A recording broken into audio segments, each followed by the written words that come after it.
Hey there, Lynx here, welcome to Katawa Shoujo. Let's continue, shall we? Let's continue. Right then, are you taking the bus, Lily? Lily motions to a large suitcase standing beside her. No. Okay. I'll have to take this with me, so I booked a taxi. It will meet us at the school gates in about 5 minutes. Ah, I see. Lee reaches down and feels out the handle of her suitcase. Each wave causes her some difficulty, so I quickly offer to take it myself. You should have done it from the beginning. That is awfully kind of you, Hisao. She has no qualms about accepting, and I end up picking it up. It's not what I'd call light, but it's not exactly heavy either. I don't think I'll have too much trouble carrying it. Well, thank you then. We should hurry, for if the taxi leaves, then it will take quite a while to book a new one. Are you ready, Hanako? What do you mean? Won't the guy wait?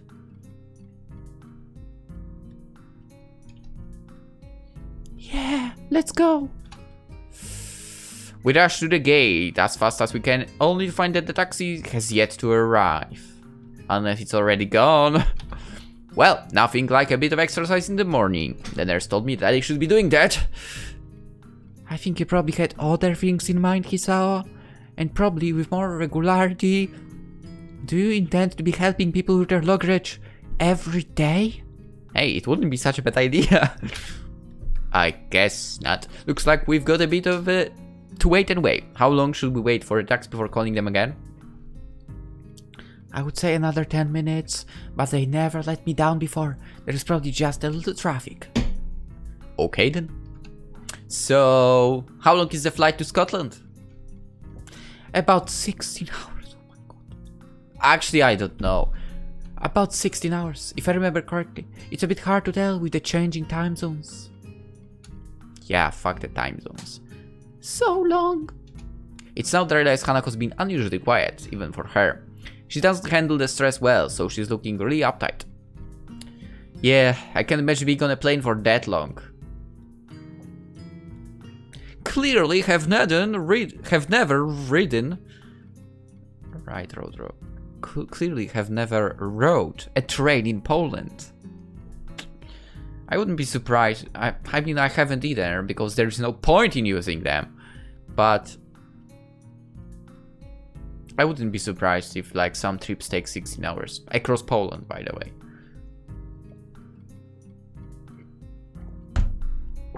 Anyway. I've only ever flown on a short family holiday up north, so it really is quite hard to fathom. Jelly, I've never flown a plane. If Hanako spent so much of her childhood at an orphanage, she's probably traveled very little, let alone flown. It's not too bad. I'll spend most of the day asleep or catching up on my English. I hardly use that here, so I need to refamiliarize myself with it a little. Will your accent be a problem? I wouldn't worry about that too much. Oh, I would. I've heard how Scottish people are talking, actually. Sometimes it can get quite crazy, and you're like, damn, are we really speaking English? Anyway, it may be initial, but I should be fine once I get used to it. Yeah, I mean, it takes the time, I guess. We all move to sit down on the small bench beside the school gate in silence. Strangely enough, even though I know that Lee is going away, I can't think of anything to say to her. Really? Lily is a reliable person, so it might be because she isn't the one that I'm thinking of most. That's right, the most I'm thinking about the one next to her. Lee might not be able to see it, but Hanako's chewing her fingernails nervously. No. I will talk to her, but can hear an engine straining up the hill before I get the chance. Oh, I think the taxi is on its way. Well spotted, Hisao. I only just heard it as well. Damn. Hisao. Your hearing is getting better. A small wave of pride washes over me. To have noticed something at the same time as Lee must be that I've become aware of my surroundings. Yeah, Anyway, we won't have to call the taxi company nor worry about missing Lily's plane. Once the taxi stops where we are standing, the driver lowers down the window and leans over. After confirming that yes, Lee is the same Lisa that booked the trip, we sort out her luggage. The driver opens the trunk of the taxi and takes Lee's suitcase, with Lily climbing into the backseat as he loads it into the trunk and slams it shut. After getting back into his seat and shutting the doors, he waits for us to say our farewells. Have a safe trip, Lily. Take care of yourself. Hanako looks understandably downcast, and that much is obvious even in her voice. Of course I will. I'll be back before long, don't worry. There will still be another person here for you too, won't there, Hisao? Yeah, of course. Wait, do you mean for me or for her? Or for one another?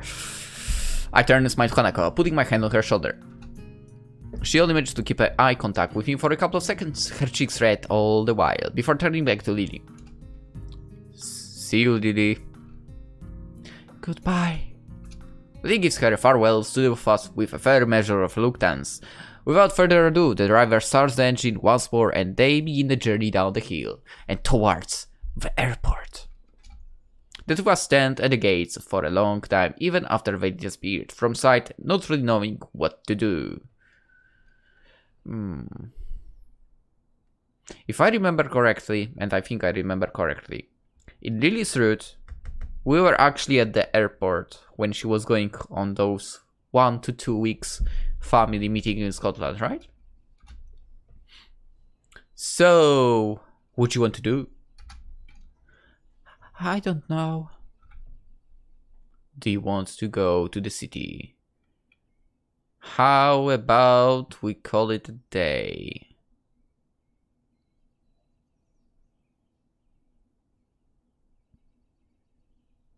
Which way? Which one? How about we ask her out for? I mean, I feel like... I mean, I will look into the guide, yes, but... If we call it a day, it will be the same? No, not the same, but... Basically means we will not spend time together, right? And it thinks... Wait, is it Act 3? I think it is. Or is it not? I don't know. Let's go. Whatever. Let's go. Hanako. The bus stops standing by the school gates like a mute sentinel. Puts a strange idea in my mind. Do you want to head into town, look for a bookshop or something? We have the rest of the day free. It's a long shot, as Hanako doesn't like going into the city. I count the fact that we managed to get her out there even when it was so dark as a small miracle, but I genuinely want to spend more time with her. Anyway, she's likely to just refuse and go back. Okay. Really? Really? Let's go. I can't work out why Hanako has decided to agree with me, but I'm not about to ask her to change her mind. Whoa, it's crowdy. Stepping off the bus, I immediately noticed that a lot of people around us. In hindsight, it should have been obvious. Of course, lots of people will be downtown on a Saturday afternoon. Hanako retreats close to my side, and I can feel her hand clutching my arm tightly. Her body is held against mine, and her head is bowed so low that her head hides most of her scaring. So, where shall we go? Bookshop? Hanako's presence and my older general living expenses have pretty much drained my budget. But I should be able to afford a few books. There's something I tried to reserve a few funds for anyway. For a second I think Hanako didn't hear me, but then I looked to my side and noticed her nodding almost imperceptibly. Okay, do you know of one? Actually, I do. We passed a few when Lily and I were looking for the presents. Hanako's expression clouds a fraction. I should have freaking shut my mouth. I've got to remember to stop bringing up her birthday. You both spent a lot of time. Or maybe I misjudged the situation? We wanted to make sure we got the right present, okay? After all, that's all. Hanako smiles and blushes a bit. It's a small treasure when she does so. Yeah. Anyway, there should be a bookshop just up ahead. Do you want to check it out? Sure. The crowd starts to build as we head towards the bookshop along the raised walkways. Hanako latches her other arm onto me as well, making our progress a little slower. As we walk, the sound of the traffic makes me think of possible distraction for her. I was wondering, Hanako, have you thought yet about whether you're going to learn to drive? Driving? Yeah, you're kind of lucky in a way. There aren't a whole lot of students in Yamaku that are allowed to drive. Oh yeah, because... Yeah. It's not the best topic of conversation, but I want to try and distract Hanako from the situation. She's really highly strung right now. Then again, all I've really done is make her feel awkward, since she's probably never thought about it. I wish I hadn't said anything. Before long, we are before one of the bookshops Lee and I passed by during the search. What kind of self-respecting bookshop closes on Saturdays? Bookshops don't make much money anymore because of the internet. Maybe they just had to close over weekends. Yeah, I mean... That's the truth. Then again, I mean... If they went the net as well, it's doable. She seems pretty knowledgeable about technology. I guess it's a pursuit that would lend itself well to someone who enjoys solitude. I guess that makes sense. It's easier to find books online. True. Anyways, it looks like this idea is shot. Anything else you'd like to do? If it's not a bother, could you show me where you bought my present? Sure, not a problem. It's not far from here. Actually, it's right next door. I head off in the direction of the store, only half sure of its exact location. I don't want a repeat of the last time, spending half the day walking around aimlessly. Here we are. Otello's Antiques. It's small. Well, yeah. It took Lee and me some time to find it. Can we go in? I don't see why. No! No, it's actually open. Hanako pushes through the door and enters before me. Once again, the store is empty save for the store owner. His face drops a little when he sees me. Oh! You're not here for a turn, are you? Wait! That's not the girl that you had with you last time? No. We're not here to return, I think. No worries. We're just in town and wanted to have another look in here. The store owner considers this for quite a long time. I guess he's not used to high school students coming to his shop on a regular basis. I don't like people returning stuff, to be honest. I don't know, man. Like, I haven't returned a single thing in my life. Yeah, I haven't. It's crazy, but I haven't. Dude, if you buy something, you thought of buying it, means you wanted it, right? Ow. Might this be the friend you bought gifts for? That's right, they were presents for her. The store owner turns to Hanako, who freezes on the spot like a deer caught in the headlights. He moves to address her, but stops before doing so, looking a little taken back. He catches himself staring and looks to the side, addressing us indirectly. His expression is awkward and tense, as is his entire body. I want to be mad at him, but I know full well that I had the same instinctive reaction when I first saw her. First surprise, then curiosity, and then an awkward look away as I dealt with what I'd seen. Hanako looks less panicked than before, but I think the feeling she's giving off now is worse. It's not anger, nor annoyance. If anything, it's one of apology. You're lucky there, young lady, to have friends that care about you so much as they do. Thank you. If I hadn't spent so much time with Hanako, I wouldn't even have realized that she said anything. Then again, the store owner's mumble was hardly clear either, thanks in part to being directed away from us. Hanako strikes out into the store, gazing in wonder at the various items on display. She finds the doll section, and spends lingering minutes studying each and every one. It's a side of Hanako I've only barely been introduced to. I was astonished when Lily said she likes dolls, and even more so to find her collection sitting on her dresser. She looks a little better now that she's distracted and out of the store owner's sight, but I'm still quite put off by the whole experience. I might have my own problems, but I've never had strangers react to me like that, as if I was something completely alien to them. This is a nice shop. Yeah, it's not expected. Do you want to buy something? I didn't bring any money. Well, we can always come again. Now that I know where to find it, that is. We can? Of course, I mean, we can come here as often as you'd like. Thank you. You don't need to thank me. I almost forgot where this place was for. I don't really think either of us completely believes in what we're saying, but rather, we're just repeating what we think we should say. Can we go back to school now? Sure thing, let's go. Goodbye! As we leave for the bus stop, I see the store owner peek through the curtain at the back of the shop. I'm not really sure what the glance he gives to her says. It feels a bit weird, and the fact that Hanako didn't see it is both a relief and a bit frustrating. Suspicious. Hanako and I stop walking once we reach the concrete area between the dormitory buildings. There was barely a word said between us on the way back from the city. Well then, goodbye.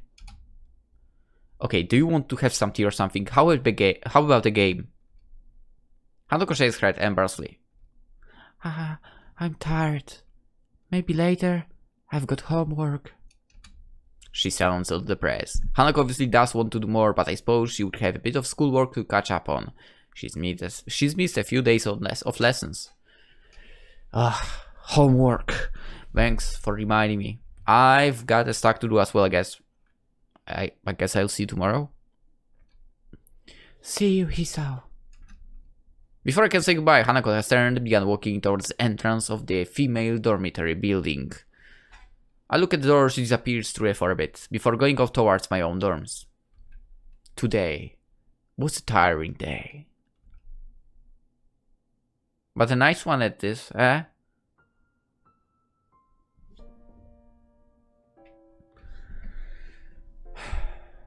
Act 4, the scars. I guess we'll learn some more.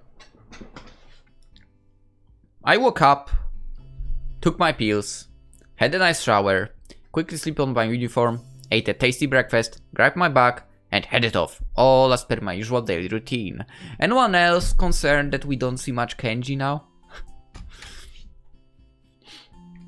Oh, it was only after arriving in class that the normality of the day was thrown off. After taking my seat, I watched my classmates trickle in the room over the next hour until every empty seat was eventually taken other than Hanako's. I can never get used to the idea that she just doesn't show up to class every now and again. It feels all the more worrying now as well, given that Lily's left. As Muto continues to drone on, I find my gaze flicking every so often over to her seat, as if she might appear there any moment now. Nobody else seems to care at all about her absence, but they have little reason to. Hanako being absent from class, after all, is perfectly normal. Or at least it was. Her attendance hasn't been all that bad from what I've seen in my time here, but it was apparently much more spotty beforehand. This is also an ominous time for her to be gone. It's the day before her birthday, and my suspicions are starting to rise after a breakdown she had in class when it was mentioned. An increasing amount of my thoughts is taken up by how I can help her, but in the end I feel like I can't do anything.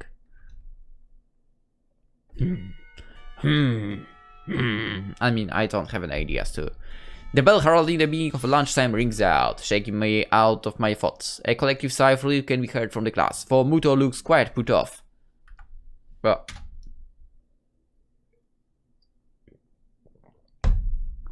he dislikes being interrupted in the middle of his exciting lectures, after all. Just when I'm wondering what I should do on lunch break, given that Hanako and Lee aren't here, the solution presents itself. No! Go away! Afternoon, Hichan! Afternoon. You look both bright as ever. Why are you here? Can you not bother me, please? She just wants to know if you'd like to have lunch with us today. Sure, it will be good to have some company. Oh my god, what am I doing to myself? The cafeteria hums with activity much like my old school did. Yamaku is different, for in how strangely civilized the lunchtime rush is. Okay, I understand that. What one would expect to be an unruly mob chomping at a bit to get to the survey area is rather a neat and organized line. There is a small amount of jostling and people's heads are often craning around to check on what's happening up ahead, but it's pretty subdued. This is due, no doubt, to the very serious rules regarding such matters in the school. The same strict discipline is observed when students move in the hallways or come to and from their dormitories and the school gates. While the reasons for it may be slightly off-putting, I've come to quite like this sense of order that's enforced in the school. Yeah, I understand. Oh. I didn't really like being told by Shizune and Misha to get their lunches for. I feel a little used as I take a seat at the table where they are sitting, plunking their food down in front of them. I mean, on the other hand, look at the right side of the situation. You don't have to look for a place to sit. Sweet bread and strawberry milk for Misha. A bowl of ramen and juice for Shizune. What do you need the juice if you have ramen? I heave a sigh of relief as I put it all down. After a significant difficulty, I had carrying it all in addition to my own lunch, which is... Thank you! Misha claps her hands together before popping open the wrapper and digging into her bread ravenously. Shizune simply gives an appreciative nod before giving her steaming ramen stir and blowing on it a little to cool it down. I open my lunch and a packet of sweet bread and take a bite before washing it down with some juice. The bread is very sweet, so much so that I end up forcing myself to stomach it just to get the experience over with. Midway through, I decide to take a break from the difficult task and ask what's on my mind.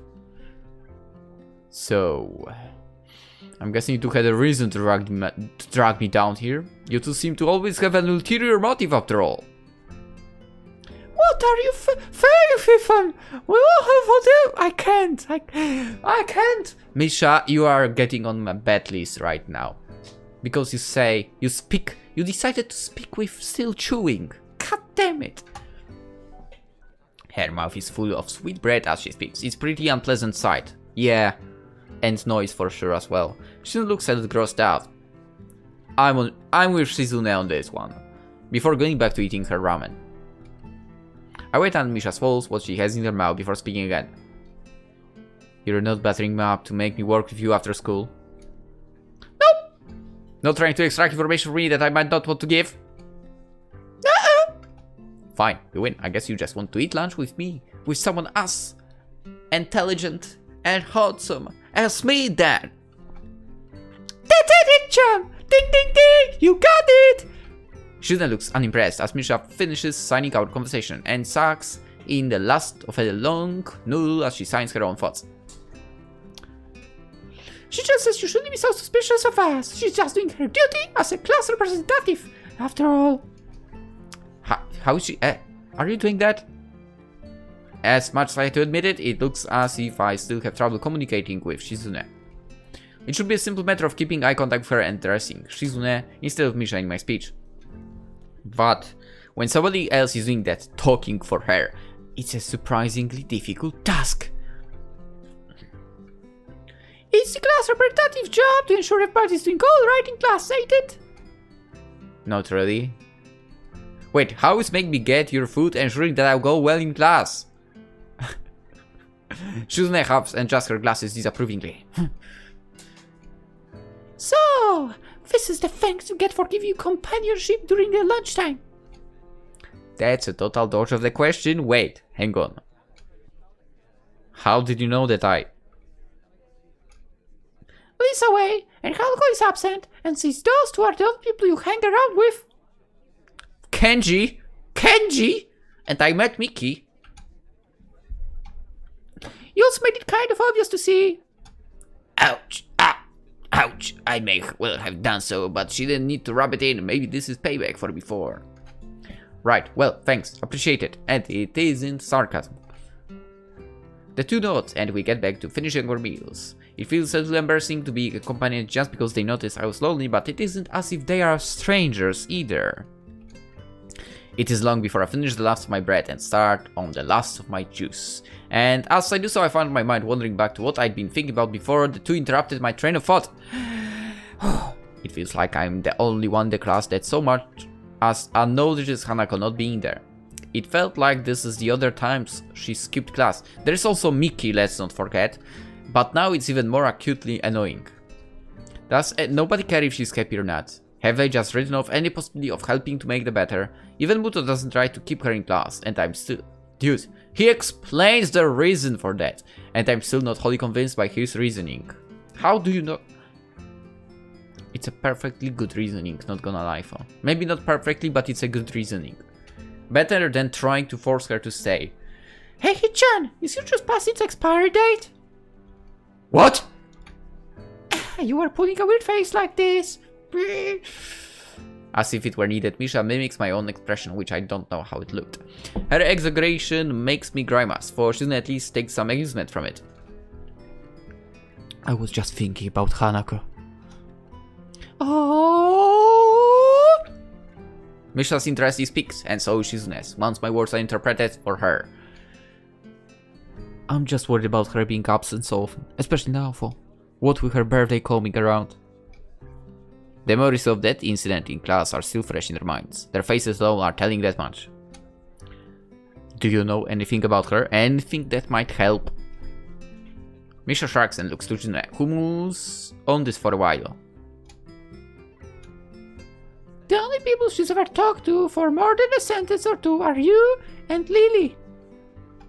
Shizune may not be able to convey Lily's name in a derisive tone of speech, but I feel as if it comes through with her sign language, the effect is lost, however, after Misha's interpretation. There are a couple of things we know about Hanoka's student council members, thanks to the records that pass through our hands, but we can't say anything about what's in them. Ugh. Understandable. It sounds a lot like the nurse's patient confidentiality. Every time I find someone that knows something about Hanako's past, it turns up being a dead end. The only way I'll ever find out is by asking her. Or when she opens up to be, you know, fully open up about that. Anyway, I know it sounded weird, the line. Anyway, I don't know if she'll let me know such things, but if it's for her sake, I have to at least try. Don't worry about it, Hichan. It happens every year after all. That doesn't freaking change the fact that I'm worried. That doesn't remove my sense of worry at all. I still feel a little at fault for what happened in class, but this feels like it goes further, even without her confirmation of that fact.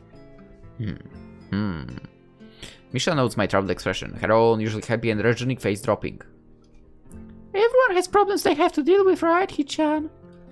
Yeah. I just wish I could help Hanako more with hers. With that, the conversation trails off on a depressing note.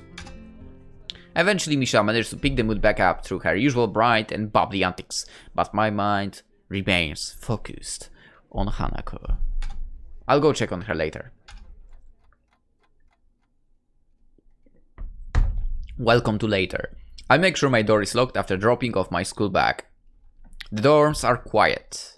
Muto kept me occupied longer than I expected, discussing my studies after classes ended and pressing on me some worksheets to give to Hanako almost as an afterthought. Absorbed in thought, I'm late in registering the shadow that appears in front of me. Looking up reveals the owner of that shadow. Hey man! Oh my god, what's with the voice? No! That's not the one! Oh my god. I think I said like two episodes ago that there is something with me not doing correct voices now. I don't know why. That was crazy voice. Hey man, haven't seen you. That I think that's for Shizune's sister.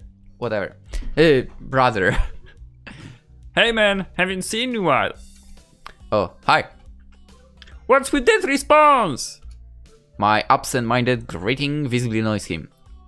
I'd probably have had the same reaction. Sorry. Just think about a lot of stuff. Thinking? It's a pretty poor excuse to not be aiding the war effort. You think he might have some intel? And how goes the war?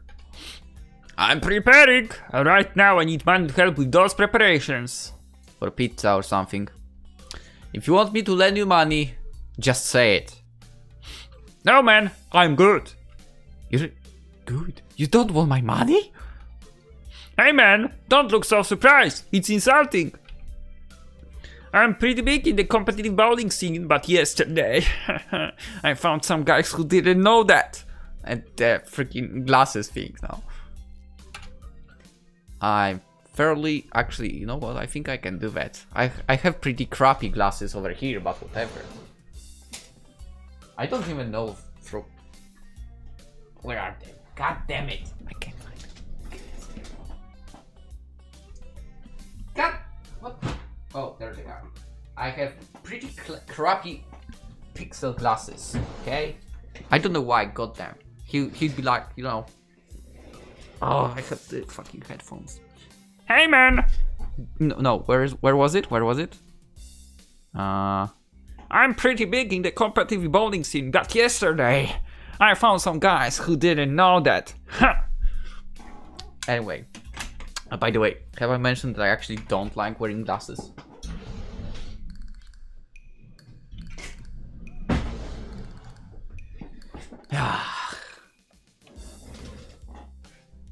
Alright. I'm fairly sure that betting would be against the school rules. School rules don't matter. This is a war situation. People these days, they have no appreciation for what war means. So, what do you need this money for, dare I ask? Non-perishable canned food. Building materials, mostly corrugated iron and wood panels, first aid kit, camping heater, portable radio, sleeping bag, flashlight, mechanical clock. At first it strikes me as a rather random assortment of objects and materials, but after a few seconds it clicks. Are you going camping? Isn't that list of materials for a fallout shelter? Ah, so you've read the Protect and Survive booklet. It's good to see someone so knowledgeable about how to protect themselves. You don't seriously think... It's a non-zero possibility. No, I'm pretty sure there is a zero possibility of that ever happening.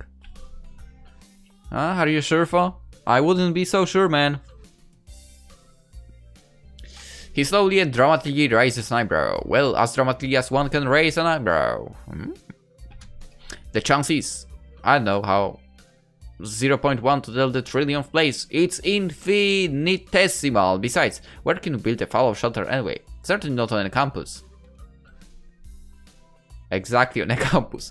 It's my summer holiday project while I'm at home. My dad said I can do it. Really? Yeah, he thought it would improve my crafting skills and manual dexterity or something. I mean, Kenji, his dad probably just thought it might help keep him out of his hair for a while. Still, it does make you wonder what his parents are like. Right? Maybe they're totally normal, and Kenji is just an aberration. On the other hand, maybe this is kind of paranoia and fearful survivalism runs in the family. Hey, want to help me build it? You look like type to be handy with tools. If I had your help, we could make a really badass bunker instead of just a fallout shelter. I would totally be up for it. I doubt that. Playing soccer before my accident gave me good footwork, but I've never really tried my hand at anything approaching real handiwork. I'm not really. I'm busy over the holidays anyway, I'm afraid. Oh, shame! If the families ever get a hold of the lunch codes, I fear that so few will be prepared. And your fallout shelter will protect you from nuclear bomb explosion in this case that this happen. A fallout shelter is meant to protect against the blast. That's what a blast shelter is for. I thought you knew better. My mistake, my mistake. My home's pretty far away from any major military sites, so the fallout following a nuclear exchange is a bigger concern than the blast itself. What this will do is keep the dust and other particulates away from me, my food supply and my sleeping area. It's gotta last me at least 14 days for. 14 days is a pretty long time. Is it? It is. I need 1 liter of water a day for drinking. 2 optimally so that I can wash as well. What? 1 liter would be enough. Maybe. Toiletry is easy enough. Just garbage bags and a bin placed outside the shelter area. Food means canned supplies, of course. Of course. And the radio is for outside communication? Right. So I can pick up government alerts on what's going on outside. I need a mechanical clock rather than an electric one, in case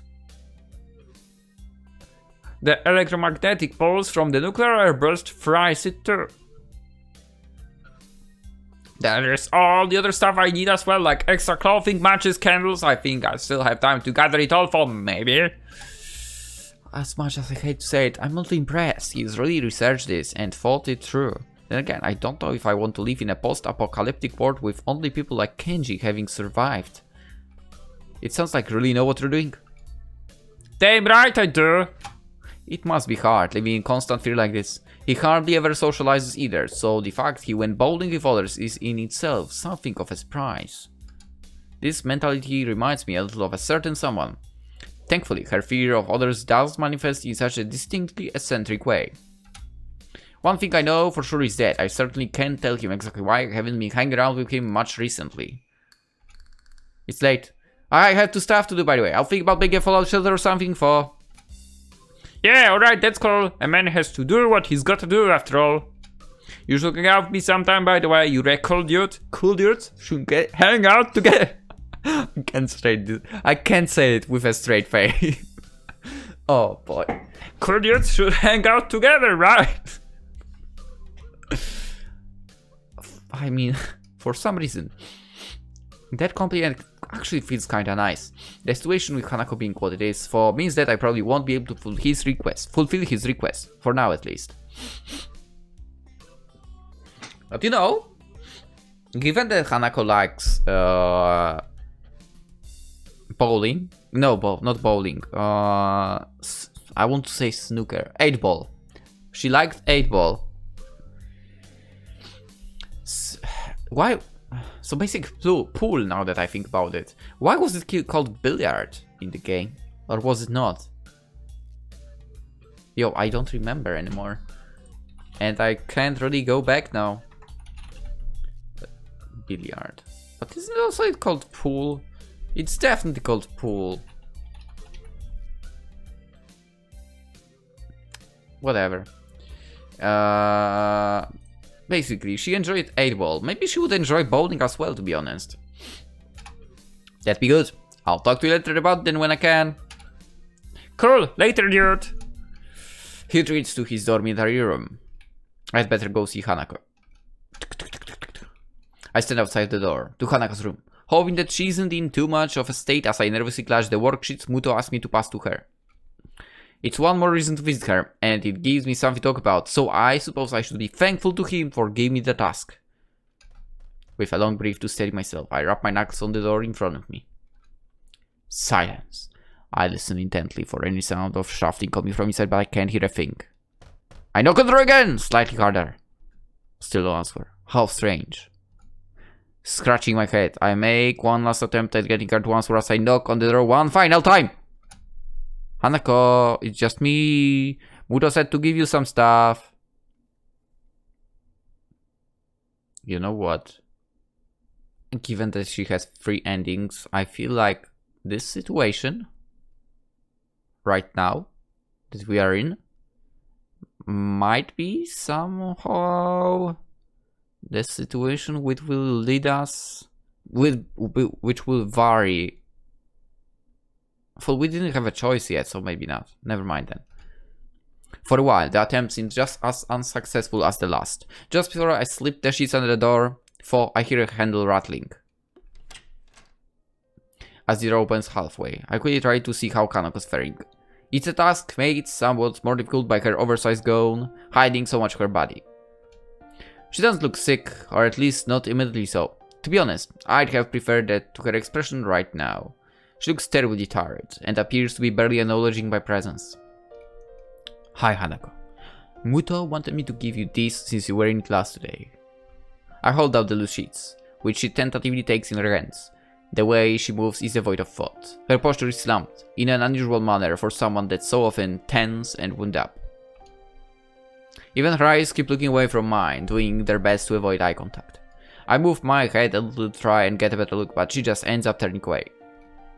Are you okay? If you're feeling sick or anything, I could go get a nurse.